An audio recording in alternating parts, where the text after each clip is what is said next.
स्वागत है आप सभी का स्पोर्ट्स आर पर। मैं हूं आपके साथ रोहित। जुबान नहीं खेल बोलता है और जॉन बनेगा डॉन और बन गया ईडन गार्डन्स में डॉन।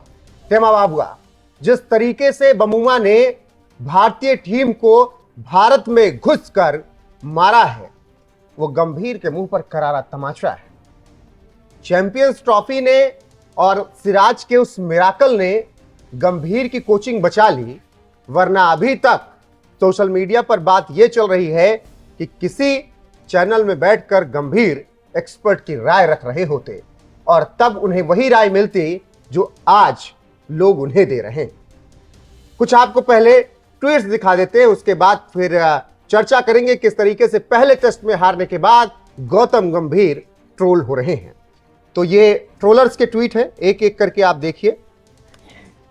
सेल्फलेस लिखते हैं, like this tweet if you want BCCI to drop Gautam Gambhir from head coach.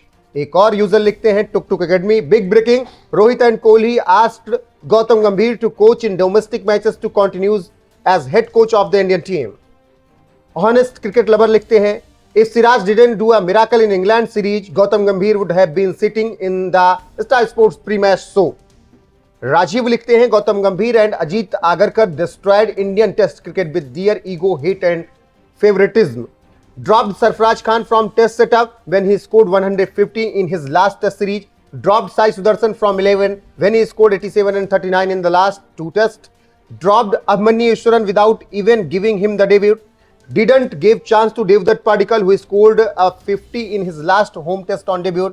It is high time to sack Gautam Gambhir and Ajit Agarkar. तो ये तमाम ट्वीट्स इस वक्त सोशल मीडिया पर चल रहे हैं और ये हो क्यों रहा है?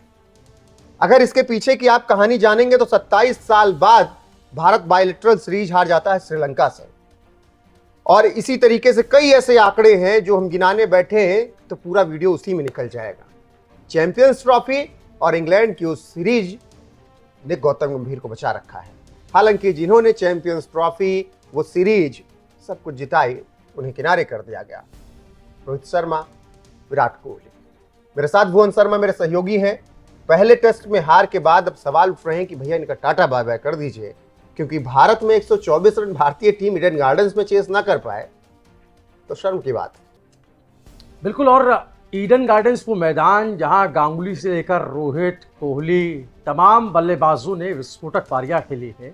और आईपीएल में अगर आप देखेंगे तो मुझे नहीं लगता कि कोई विरला ही होगा जो वहां पर छक्के चौकों की बारिश ना करता हो बल्लेबाज। लेकिन यहां पर, और दूसरा एक इसमें सबसे वैलिड पॉइंट ये है कि जो इंडिया इस चीज़ के लिए मशहूर थी कि अपने ही होम ग्राउंड पर टेस्ट में उसको हराना एक तरीके से नामुमकिन था, वहाँ आप धड़ाधड़ कई मैचेस जो हैं 6 में से 4 अपने घर में ही हार जाते हैं।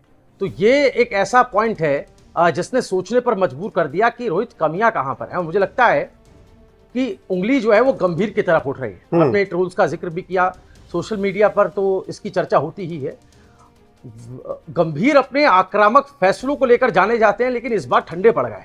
और ये भी सवाल उठ रहा है सोशल मीडिया पर कि आईपीएल वाली फिलॉसफी क्या टेस्ट में भी आजमा रहे, चाहे टीम कॉम्बिनेशन की बात हो या फिर जो एक्सपेरिमेंट करते हैं मैच से ठीक पहले। मैं वाशिंगटन सुंदर की बात करता हूं, मिडिल ऑर्डर में आते हैं, मध्यक्रम के बल्लेबाज हैं, लेकिन वहां वन डाउन आपने उनको खिला दिया।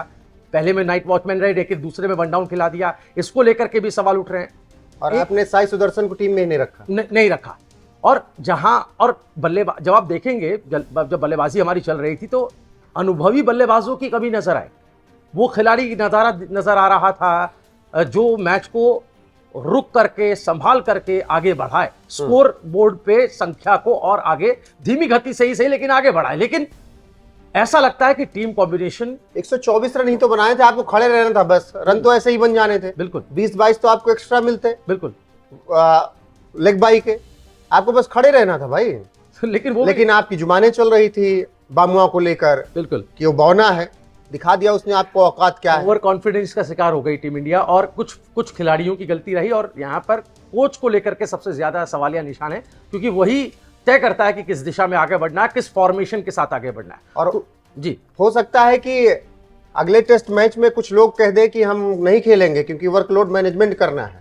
वेस्ट इंडीज के खिलाफ सीरीज खेल के 7-8 विकेट लेके अपना रिकॉर्ड अच्छा करना था बुमराह भाई साहब को। हालांकि यहाँ पर उन्होंने 5 विकेट पहली इनिंग में लिए, लेकिन टीम नहीं जीत पाई। तो उस 5 विकेट का क्या आचार डाले भारतीय टीम या भारतीय फैंस? बिल्कुल। और आप देखिए और वेस्ट इंडीज की इन सबको खेलने की जरूरत क्या थी? वेस्ट इंडीज सीरीज आप लाके खिलाते इंडिया ए वालों को। वेस्ट इंडीज के खिलाफ आप क्या कहते हैं, बुमराह जैसी फौज उतार दे रहे हो और 5 T20 शुभमन गिल को खिला ले रहे हो, फिर यहाँ गला ही टूट जा रहा है। बिल्कुल। और कई तरह के सवाल हैं। सवाल तो स्पिन ट्रैक थी, आप इसके लिए इसको आप दूसरों को फंसाते हैं स्पिन ट्रैक में, लेकिन आप खुद कैसे लड़खड़ा गए, कैसे दुनिया की सबसे बेस्ट टीम हो ना आप स्पिन ट्रैक में। 2011 में हारी थी भारतीय टीम, मुझे लग रहा है किस तरीके से मुकाबले, जब मॉन्टी बनेसर, ड्रीम स्वान और एक स्पिनर और थे, मुझे नहीं याद आ रहा है, 3 स्पिनर थे वो इंग्लैंड के, उन्होंने भारतीय टीम को सीरीज हराई थी। स्ट्रॉस उस वक्त वहां पर थे। और अब आपका ये हाल हो गया कि पिछले 6 टेस्ट में आप भारत में 4 टेस्ट हार जा रहे भाई। फिर पटरा पिच बनाइए, 700 रन बनाइए, ड्रॉ करवाइए। जब आपको स्पिन ट्रैक खुद ही नहीं खेला जा रहा है, दुनिया के महान स्पिनर रविंद्र जडेजा आपकी टीम में है, कुलदीप यादव हैं, और दूसरी तरफ कौन है? स्टीव हार्मर है। तो आप स्टीव हार्मर से हार जा रहे हो। एडम मार्करम के आगे आप नहीं चल पा रहे हो, जो कि उनका ऊपरी क्रम का बल्लेबाज है, वो आपको निपटा दे रहा है। इसी तरीके से मैक्सवेल के आगे आप रोने लगते हो स्पिन में। तो अगर बेस्ट वो एक न्यूजीलैंड का प्लेयर आया था, 10 के 10 विकेट कानपुर में निकाल के ले चला गया, पता नहीं वो अभी खेलता भी है कि नहीं खेलता है। तो आपने ऐसे ऐसे स्पिन ट्रैक पे ऐसे प्लेयर्स को विकेट दिए हैं, जिसको मुझे लगता है कि राहुल द्रविड़ या वीवीएस लक्ष्मण कभी आउट हो जाते तो शर्म से पानी पानी हो जाते कि भाई किसके खिलाफ। मैं किसी को डिमीन नहीं कर रहा हूं, लेकिन एक और होता है ना। सचिन तेंदुलकर को जब आउट किया एक बार, तो सचिन ने लिखा ना कि ये कभी अब नहीं होगा, दिस नेवर अगेन हैपन। और वो कभी नहीं हुआ। 45 पारियों में ब्रेड हॉग आमने सामने हुए सचिन, लेकिन 45 पारियों में कभी आउट नहीं कर पाए। आप यहाँ 12 पारियों में ही बोल जा रहे हो भाई। तो इस हार को देखने के बाद गौतम गंभीर और अजीत आगरकर दोषी आपको दिख रहे हैं जिस तरीके से?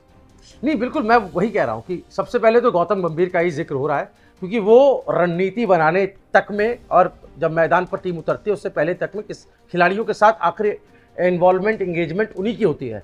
तो मैं फिर वही कह रहा हूं कि 2 है, एक आपने टीम क्या बनाई, कॉम्बिनेशन क्या है, और आप एंड वक्त पर एक्सपेरिमेंट क्या कर रहे हैं, और क्या आप सीनियर खिलाड़ियों को साथ लेकर चल रहे हैं, क्या उनका मार्गदर्शन, उनकी राय, उनका मशवरा आप साथ लेकर चल रहे हैं। स्पिन ट्रैक की तो आपने अश्विन का जिक्र किया, आपने तैयारी इसको लेकर क्या की, या सिर्फ बयानबाजी में ही आप उलझे रहे? क्या आपने बिल्कुल सामने वाली टीम को इतना कमजोर मान लिया कि आपको लगा कि आज तक का इतिहास है, हम तो हारे नहीं, लेकिन यहां दांव उल्टा पड़ गया। और लेकिन आज तक के इतिहास में रोहित शर्मा और विराट कोहली थे ना, आपने तो उनको सैक कर दिया भाई। उन्हीं को मिस किया जा रहा है। आप देखिए सोशल मीडिया खंगाली नजर आएंगे, हारी इंडिया, लेकिन लोगों ने रोहित कोहली का नाम लिया ये कहकर कि अगर वो होते तो परिदृश्य बदला हुआ होता, नजारे बदले हुए होते।